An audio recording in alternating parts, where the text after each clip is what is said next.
Hello guys, welcome to my channel let's crack judiciary. So guys, आज की video में हम चैप्टर 13 को कंप्लीट करते हैं। सो सेक्शन 216 से लेकर 226 तक हम कंप्लीट करेंगे। चलिए स्टार्ट करते हैं सेक्शन 216 से। ये कहता है false statement on oath or affirmation to public servant or person authorised to administer an oath or affirmation. देखिए क्या कह रहा है कि आपने ओथ या फिर कोई अफर्मेशन दिया है पब्लिक सर्वेंट को और आप झूठ बोल रहे हैं, तो वो जो सारे ऑफेंस है वो आएंगे 216 में। हुएवर, कोई भी being legally bound by N oath or affirmation, legally bound है, वो लॉ के द्वारा बाउंड है क्योंकि उसे ओथ या अफर्मेशन, ओथ ली है और अफर्मेशन दिया है किसी चीज़ का, टू स्टेट द ट्रूथ, सच बताने के लिए, ऑन एनी सब्जेक्ट, किसी भी सब्जेक्ट पे, टू एनी पब्लिक सर्वेंट या फिर कोई और पर्सन को जो कि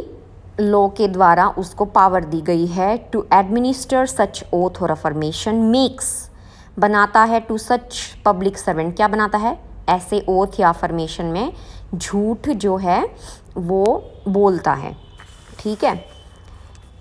touching that subject any statement, ऐसी स्टेटमेंट, मेक्स यहाँ पे आएगा स्टेटमेंट के लिए, विच इज़ फॉल्स, जो कि गलत है,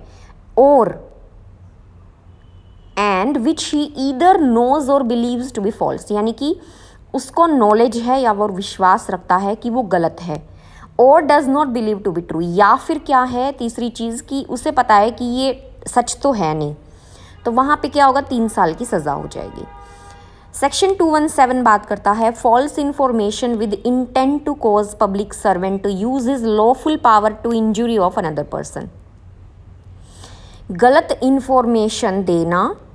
कि किसी पर्सन को जो है क्या हो जाएगी, इंजुरी उस चीज़ इंफॉर्मेशन से हो जाएगी। देखो कैसे है ये,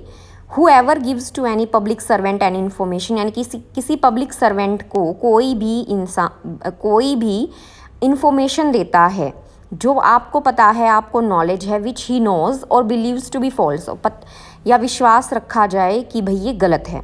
इंटेंडिंग, अब इंटेंशन क्या है, देयर बाय टू कॉज और knowing it to be likely, कि जो वो कर रहा है उससे क्या होगा, सच पब्लिक सर्वेंट, जो पब्लिक सर्वेंट है वो क्या करेगा, 2 चीज़ें हैं, ए टू डू और ओमिट एनीथिंग, या तो वो पब्लिक सर्वेंट है उसकी फॉल्स इंफॉर्मेशन पे कुछ ऐसा करेगा या ओमिट करेगा या नहीं करेगा,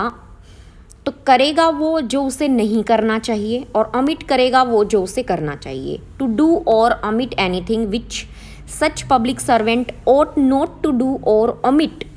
if the true state of facts respecting which such information is given were known by him, या फिर ये दोनों चीज़ें हैं पब्लिक सर्वेंट के लिए, to use the lawful power of such public servant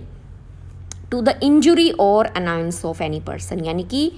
जो पब्लिक सर्वेंट है वो ऐसा कुछ लॉफुल पावर जो है वो करेगा जिससे दूसरे पर्सन को क्या होगी, इंजुरी या उससे तंग किया जाएगा, इंजुरी और अनॉयंस ऑफ एनी पर्सन। तो ये काम करेगा पब्लिक सर्वेंट, क्यों, क्योंकि दूसरे बंदे ने क्या किया था, गलत स्टेटमेंट, वहाँ पे गलत इन्फॉर्मेशन दी थी। एग्जाम्पल में और क्लियर हो जाएगा। तो ये पब्लिक सर्वेंट करेगा, जिस दोनों चीज़ें हो सकती हैं, ऐसा काम वो जो उसे नहीं करना चाहिए वो कर दिया, या फिर करना चाहिए वो नहीं किया, और दूसरी चीज़ इंजुरी या अनॉयंस हो जाएगा, वहाँ पे 1 साल की सज़ा हो जाएगी उस पर्सन को जिसने ऐसी इन्फॉर्मेशन, फॉल्स इन्फॉर्मेशन दी है, और 10,000 रुपीज़ का फाइन हो जाएगा, या फिर दोनों चीज़ें। अब देखो इलस्ट्रेशन क्या है, ए कहता है A informs a magistrate that Z, ठीक है, अब ए मजिस्ट्रेट को बोलता है जेड एक पुलिस ऑफिसर है जो subordinate to such magistrate has been guilty of neglect of duty or misconduct. ठीक है, अब ए इन्फॉर्म करता है मैजिस्ट्रेट को कि जो ये जेड है पुलिस वाला, ये नेग्लेक्ट, उसने ड्यूटी को नेग्लेक्ट किया है या मिसकंडक्ट किया है। अब उसको ये भी पता है कि ये इन्फॉर्मेशन गलत है, लेकिन वो मैजिस्ट्रेट के सामने कह रहा है, और इससे उसे लगता है कि इस इन्फॉर्मेशन से मैजिस्ट्रेट जो है उसको उसकी जॉब से डिसमिस कर देगा। तो ये ए ने क्या किया है, 217 कमिट किया है। B, A falsely informs a public servant that Z has contraband salt in a secret place knowing such information to be false, वही ए ने गलत इन्फॉर्मेशन दिया पब्लिक सर्वेंट को, and knowing that it is likely that consequence of the information will be a search of Z premises attended with annoyance, यानी कि उसे तंग करना, उसकी जगह को अगर किसी चीज़ के लिए सर्च किया जाएगा तो ऑब्वियस सी बात है उससे परेशानी होगी जेड को। तो ए ने क्या किया है, बी, यहाँ पे बी के अंदर जो है ये 217 के कमिट किया है ऑफेंस। सी है, A falsely informs a policeman that he has been assaulted and robbed in the neighborhood of a particular village. He does not mention the name of any person as one of his assailants, but knows it to be likely that in consequence of this information कि police जो है inquiry करेगा और an institute searches in the village, तो यानी कि ये अनोइंस जो होगी किसको होगी, दूसरे गांव वालों को। ए ने पुलिस वाले को बोला कि भाई मेरा जो है असॉल्ट हुआ है, मुझे लूटा गया है और नाम तो मुझे नहीं पता, लेकिन जो पास का गांव है वहाँ से किसी से। तो अब क्या होगा, पुलिस वाले इंक्वायरी करेंगे, वहाँ पे जो गांव वाले हैं उनकी इंक्वायरी होगी, तो वहाँ पे उनको अनोइंस जो हमने बी में डाला था, इंजुरी और अनोइंस, ये कमिट हो जाएगा ऑफेंस।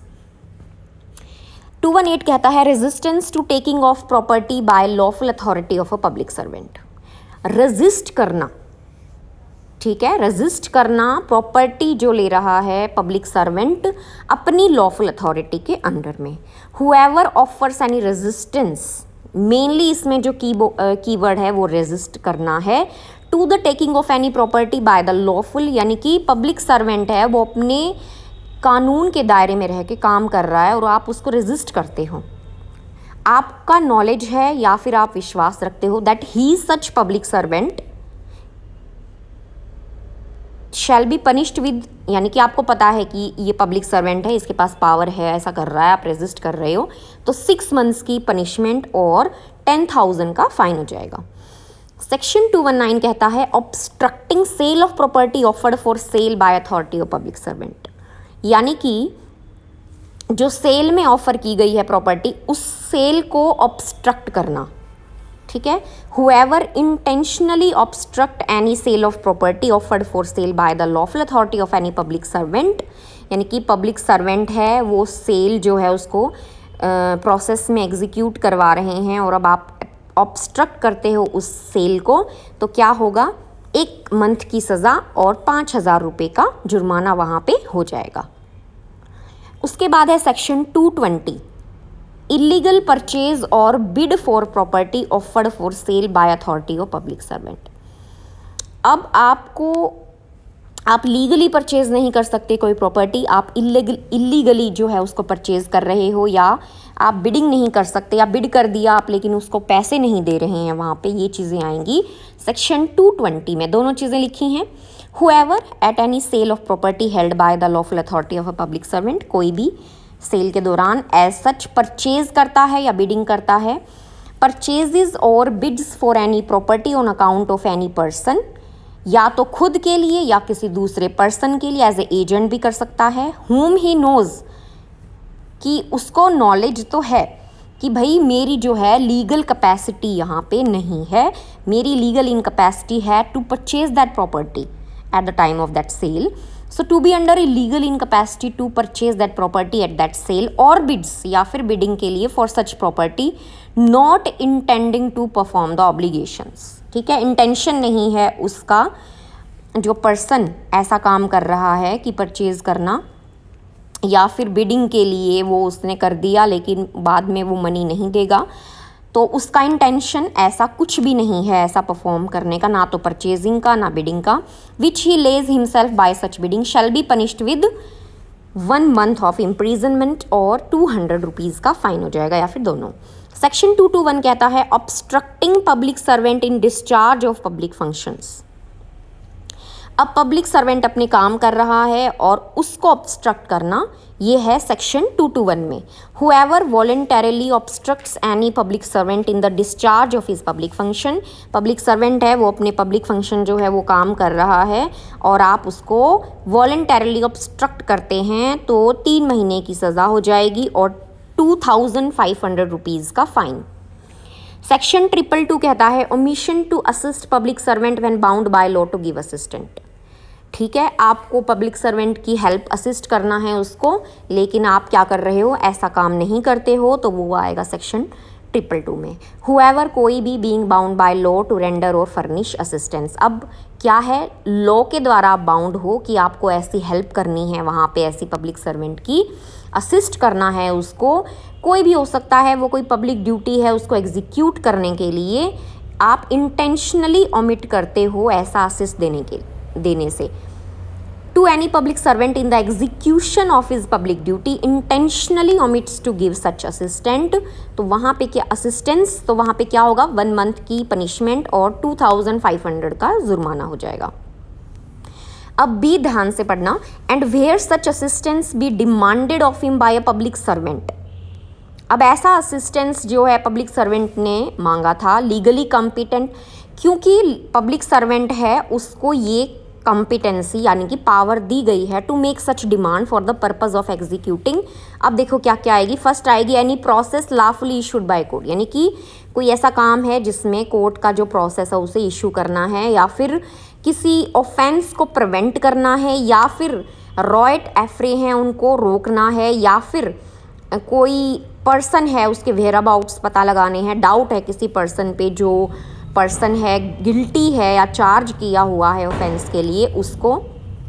या फिर जो मतलब जैसे भाग जाते हैं कस्टडी से उनके लिए। तो इन सभी कामों में के लिए अगर आप मना कर रहे हो तो 6 months थोड़ी सी पनिशमेंट बढ़ जाएगी और 5000 का जो है वहाँ पे आपको फाइन देना होगा।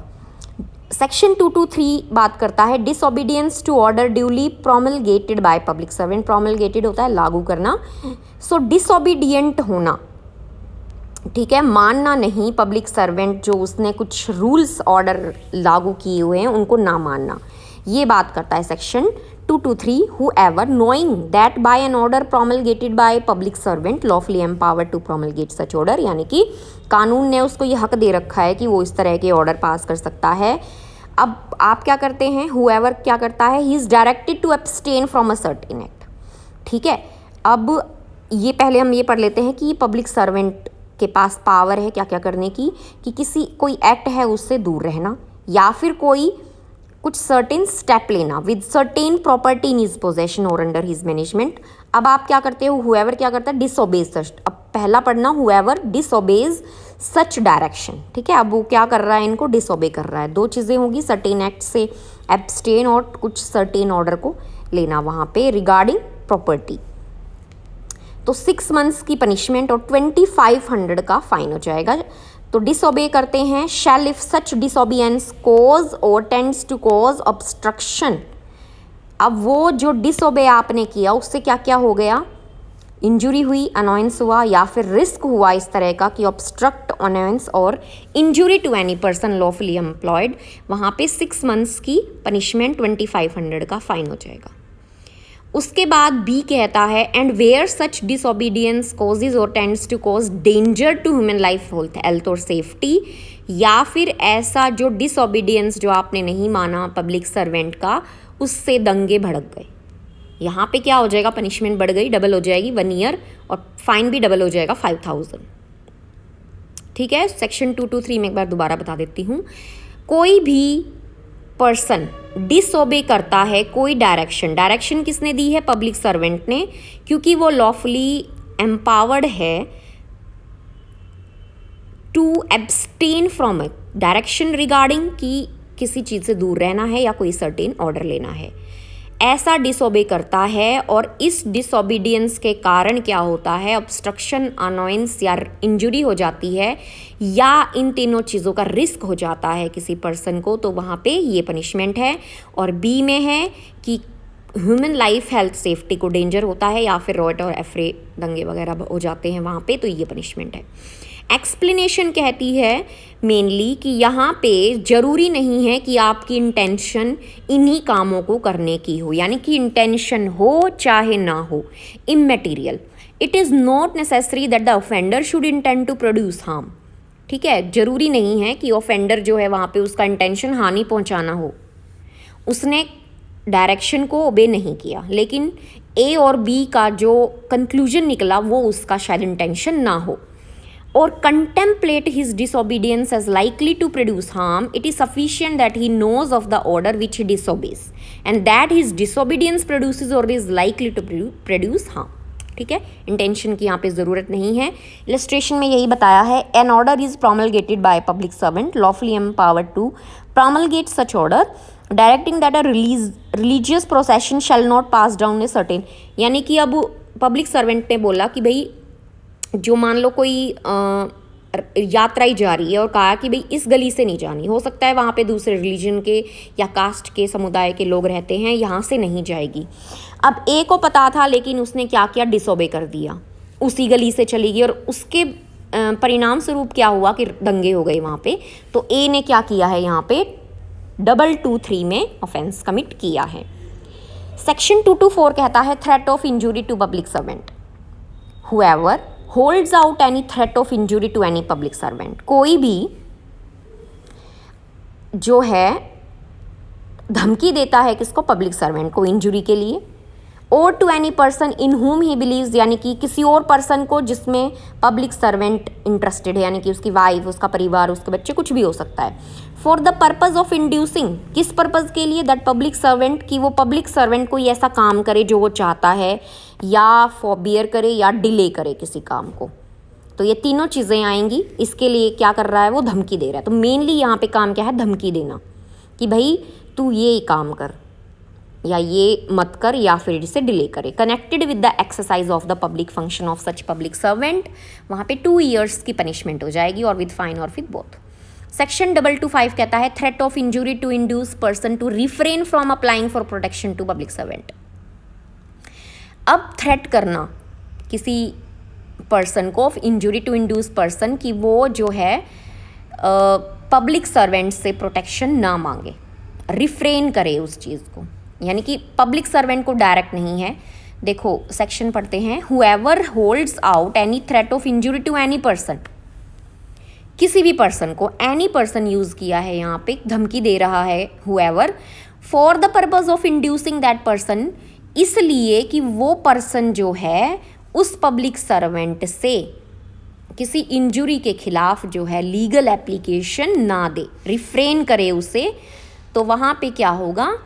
1 साल की सज़ा हो जाएगी। Whoever holds out any threat of injury to any person for the purpose of inducing that person to refrain और desist from making a legal application for protection against any injury, ठीक है, इंजुरी जो हुई है any person के साथ, तो वो वहाँ पे पब्लिक सर्वेंट के पास लीगल एप्लीकेशन ना दे। लीगली एम्पावर्ड है सच टू गिव सच, जो लीगली एम्पावर्ड है कौन, public servant, to such protection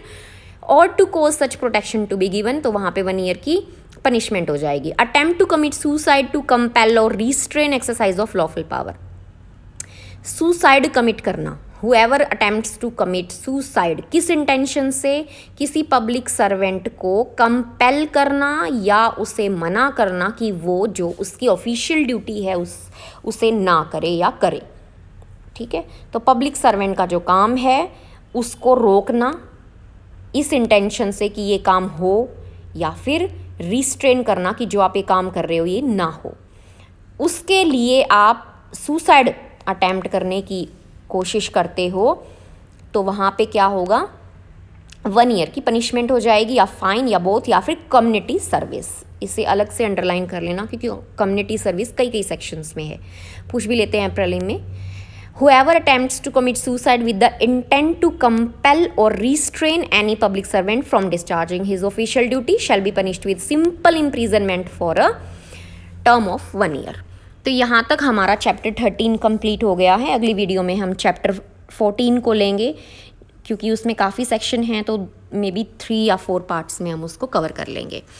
तो टिल हमने सेक्शन 1 से लेके 226 सेक्शन तक कवर कर लिए हैं। मेरे चैनल की प्लेलिस्ट BNS में जाके, भारतीय न्याय संहिता में जाके आप सेक्शन वाइज